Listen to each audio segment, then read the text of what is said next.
Birmingham City are in a perpetual state of 19th to 20th. The last few seasons go from 16, 17. I've put them down 19th, 19th, 17th, 20th, 18th, 20th, and 19th. Just chaos, just absolute chaos. If you look at the league right now, Birmingham are currently in 19th spot, 10 wins, 8 draws, 16 losses. And I'm, of course, joined by Gabriel Sutton, who is an expert on the EFL, but more importantly today, an expert on Birmingham City FC. I think I've got every fact there right. But today we're going to be discussing the owners this season alone, Eustace, Bowyer as well. And are you happy with it? So thank you for joining us, Gabriel. How are you? Yeah, very well, thanks. Always good to speak to you. How are you keeping? Yeah, I'm good, thanks. So just watch the Newcastle United, Manchester United game, and well, it's a shame that Newcastle couldn't win, but it is what it is. But today, obviously, we're going to be speaking about Birmingham FC. Or City FC. I don't know if there's a Birmingham FC involved. Yeah, we're not really Birmingham FC. We're Birmingham or Birmingham City. Right, okay. Don't want to get that wrong. I went through the seasons to see, who owns the club, because every time I listen about Birmingham City, it's either chaos or there's something going wrong with the owners, the managers, even the stadium at times has been falling down. In 2007 to 2012, Birmingham Sports Holding were the owners, which including the Cayman Islands, Hong Kong, and even Stephen McManaman was involved. Then in 2016, Birmingham International Holdings, which is also Trillion Trophy Asia. I clicked on it and it just went to Birmingham City. So first and foremost, who owns the club? Oh, God, I think that pretty much sums it up, Dom. I mean, yeah, we are owned by Birmingham International Holdings Limited, but there's very little in the way of sort of accountability of who's running this football club on the day-to-day basis. And I think that's probably why we've seen protests. There was one before the West Brom game a couple of weeks ago. Fans just aren't happy at the moment. And you read out where Birmingham have finished since the 16-17 season. And even if you go a couple of years before that, just leading up to the Rowett era, we'd finished, what was it, just stayed up. That was the Paul Caddis moment most people remember in 13-14.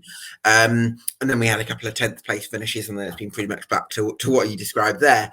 I think basically the lack of transparency is a huge problem. We've not got a structure in place. We don't really seem to have a plan. A couple of appointments recently in terms of the recruitment team, so there's some cause for optimism in that sense, but really we just need new owners to come in and first of all show their face, and second of all show, do an interview, say this is what we want to try and do with Birmingham City Football Club, outline the recruitment process, say what we're trying to do or in terms of improving the stadium, and then just get on and do it. And at the moment, the current ownership just feels very disconnected from the football club. And you know what? It's difficult for fans to really buy into this club, because fans are going out of habit now. They're going because it's the club they love. They're going because, that's where they see friends and family. I don't think people are necessarily going for the football now. And in a sense, because I think people just feel very disconnected from their football club, and it needs new owners to just brighten everything up, because at the moment, yes, we've survived in the Championship. We've done just about enough to stay up every year, which is miraculous if you ask me.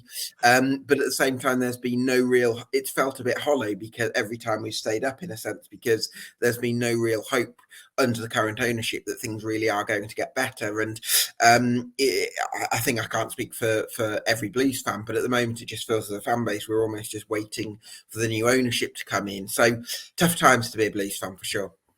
Yeah, keeping you along with the carrot dangling in front of you. That's the sort of the vibe that I'm getting. And even the transfers this season, when they came in, they seem to be decent. So John Ruddy obviously came in as a second keeper, and he's become the first goalkeeper, it seems. Yeah. Chong, Kevin Long's a decent signing, Longello, and even the loan signings of Trusty, who seems to be your best player this season, looking from the outside. Sanderson, who was there before from Wolverhampton, Bilic, Medjbury, and even Redicadra came in, and they all seem like promising signings. But when you look at the table again, you're stuck in this state of 19th spot, and you could argue that's from the ownership down. Looking when you said that the owners were protesting the owners, what was the West Brom fans protesting that game as well, because they seem to be in a lot of worry from their owners as well. There's a lot of Championship teams, and I'm sure if the fit and proper test was out and about back then, whereas it is now. I don't think the Birmingham owners would even touch the club. But reading them signings, are you pleased with them? Um, well, I think the biggest issue really is the lack of squad depth. So I think in terms of the first 11, I think you're right to say, we've got some decent players. I think the real issue has been the lack of squad depth, and not a lot of the time on the bench. What we've had has been a combination of veterans like Lucas Jukovic, Jordan Graham, George Friend, who probably aren't quite up to championship level. Maybe Jordan Graham isn't quite a veteran, but we don't really think he's quite up to the level. But then it's been sort of teenagers like George Hall, Joe Bellingham, players like that have Josh Williams when he's been fit. Tate Campbell as well before his injury. So players like that just probably aren't quite ready. So there's kind of been this. We've had a good first 11. But then the bench has been a mix of players that aren't quite up to the level or a bit past their best, and players who maybe not quite yet at the level we need, or maybe need a loan. So I can understand why I think you're right to point out some of the signings have done well. John Ruddy's done really well. Austin Trusty, I think's had a good season. Sanderson, unfortunately, now is injured. But I think in terms of squad depth, we're really missing something, and an injury seemed to have held us back quite a bit over the last couple of seasons. Yeah, I didn't realize. I thought there would be a foundation of players beneath that, whereas it seems like these are the signings that you've made, and that's the team in itself. There's only a couple of others. Obviously, the likes of Jukovic seems like he's had his peak and he's on the downturn. So I didn't realize that there wasn't that strength in depth there, and it makes sense why Birmingham where they are probably in the league. I've jumped the gun a little bit because I was going to speak about managers, because obviously you started the season somewhat with Bowyer, and there seemed to be him being sacked last season, and then he wasn't, and then he sort of stuck in this state of. I think did he end up leaving, or was he sacked at the start of the season? I don't think it was at the start of the season. I think he left a little bit before. I feel like Was John it? Eustace Right, had all pre-season to work with the group, and maybe Bowyer right. left in end of May or June, something like that. Okay. Sorry. Well, my research was wrong this last couple of days. Then, so obviously John Eustace has arrived. Are you happy with John Eustace as a manager? Yeah, I think so. First half of the season, going into the World Cup interlude, we were only a few points outside the playoffs, and a lot of fans were getting a bit giddy at that point. And some of our performances at home had given us a lot of optimism that this could be something special to go on and achieve this season. But I think really underneath that, fans had kind of still most of the fans had still been respectful of the challenges that Eustace inherited, and the fact that the squad hadn't really been assembled with any real plan or conviction. And to be fair, I think Eustace's coaching allowed him to get the best out of this squad. Really, it was we mixed things up quite well in terms of our game in possession, and then the press. It was kind of like a sustainable mid block, if you like. We didn't go hell for leather, but we were quite good at just picking the right moments to go and press, and we seem to be able to do that for well into their game, so there was no sort of late drop off, if you like. So lots of the tactical side of things was really impressive. Since we've come back from the World Cup interlude, there's been a bit of a drop off. It's been difficult for Eustace to find the right system, the right formation. He's had to shuffle the pack a little bit and jiggle things around, and hasn't quite found the answers that maybe he was looking for. So that's obviously been a challenge. I think there's been frustrations from some quarters that he's been always been keen to defend the players whenever there's been bad performances and results, which has kind of rubbed a couple of people up the wrong way. But I also feel like I'd rather a manager defends the players publicly and then hammers them in private if he needs to. And I would imagine that is the case. I would imagine that that he is sort of saying what he really thinks behind closed doors.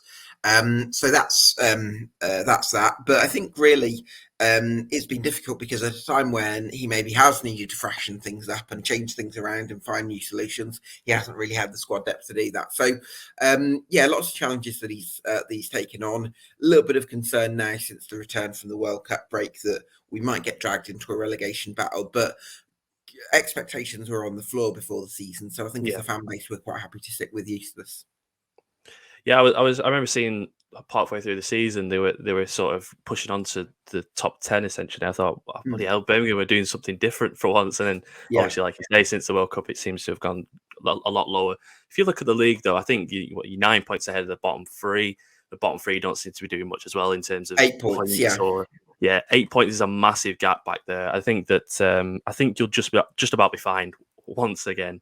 But obviously, for the future, is there any? What's the plan? What's the hope for Birmingham City in terms of from a fan's perspective? Obviously, I know you won't have much in terms of what they will know, but from Yeah. a fan, what's the hope and what's the plans? Well, there's been a linked sort of takeover from Jeremy Dale, and I did a bit of background research on him a few weeks ago, and that sounds quite encouraging. It seems like he's had some businesses which seem quite ethical on the outside. So you would hope that that some of the work that he is the right person that you'd want involved with your football club. Obviously, very early days with that, and we're not privy to much information, so we don't know the likelihood of that happening. But certainly that would be quite encouraging for sure to get that new ownership. And to be honest, that's the biggest thing. Almost for me, getting the right owners in who've got a little bit of money to spend, but have also got a plan, also willing to engage with the community, who are really willing to sort of throw themselves into the football club and embrace the football club. I think for us as a fan base, that's as big as anything, because at the moment it just feels like we could have a great one-off season, but it feels like there's nothing underneath that under the current ownership, because there isn't really a plan in place. So that's what we need, and hopefully we can get the right people in at some point in the next couple of years. And until then, it pretty much is just about maintaining our championship status. So no hollowness, just all transparency, and I think that's what most people want in life. Never mind just in a football club. Yeah, And like you say, if this Dale bloke and Jeremy Dale. Yeah, Jeremy Dale, I was trying to think of Stephen Dale. I don't know why. that was the Berry owner. We don't want that. Yeah, Here. no, that's right. When you said Dale, I was like, oh no, not him. But if he's made his money off not nefarious means, then that's all you can hope for as a Birmingham City fan. Just before we leave, though, I appreciate you coming on and talking about Birmingham or any sort of football topic. Is there anything that you'd like to plug for yourself? Yeah, sure. So obviously, as you mentioned at the top, I chat about the EFL. So I do that across various different platforms. I write for various. I've got a Twitter account at Gab Sutton, which you can go and follow for various different EFL conversations. And then I've also got a show called EFL Debate, where I talk to fans and managers and owners and stuff like that from across the EFL. So have a lot of fun with that. So you can follow me on Twitter at Gab Sutton and follow the hashtag EFL Debate. Perfect. Thank you very much. And obviously, if you want to know anything about EFL, then Gab Sutton is your man. And every other day, you're on Twitter on these EFL debates, going live, which is an achievement in itself. I don't think I could do that. I have to edit my stuff and pick out the stuff that I like and don't like. So, putting yourself live on Twitter is a feat in itself. So, if you haven't already, please can go and follow Gabe, as well as if you haven't already, can you go subscribe to the channel, comment below what your thoughts on Birmingham City, and could you please also like the video? Thank you very much, guys, and cheers, Gab.